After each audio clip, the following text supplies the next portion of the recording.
আমার আব্বা যদি কারো কাছে কোনো কিছু বলে থাকে, কারো মনে কষ্ট দিয়ে থাকে, মাফ করে দিয়েন।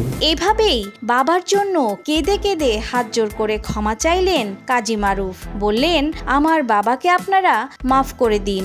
সাকিব ভক্তদের অশিক্ষিত মূর্খের বাচ্চা বলার পর নিজেই বিপদে পড়ে গেছেন কাজী মারুফ। দেশবাসীর কাছে হাত জোর করে আমার নিবেদন, আর কিছু চাওয়ার নেই আমার।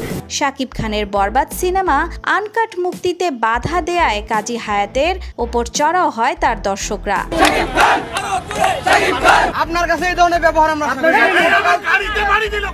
চরম তোপের মুখে পড়ে নিজের ছেলের পাওয়ার দেখান কাজী হায়াত। বলেন, তোদের শায়েস্তা করতে মারুফেরও লোক আছে। কিন্তু কাজী হায়াতের এমন হুমকি শুনে চরমভাবে ক্ষেপে যায় সাকিব দর্শকরা।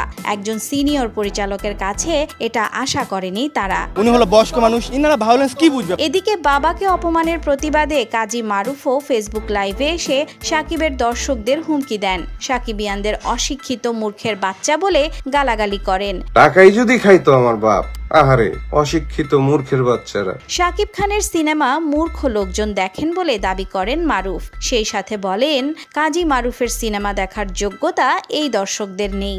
তোমাদের মতো দর্শক আমার সিনেমা দেখবে, এটা আমার জন্য লজ্জা। যারা বোঝেই না কিছু তারা দেখবে।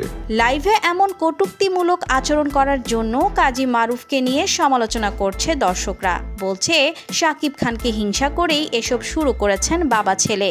শাকিব খানের জনপ্রিয়তা মারুফের সহ্য হচ্ছে না বলেই তাকে হুমকি ও গালমন্দ করে যাচ্ছেন। আমি শাকিবকে বলি কি বললি বাচ্চা। এদিকে মারুফ বলেন, তার বাবাকে রাস্তার মধ্যে অপমান করায় তিনি প্রতিবাদ জানিয়েছেন। অবশেষে বাবার জন্য সকলের কাছে ক্ষমা চেয়েছেন তিনি।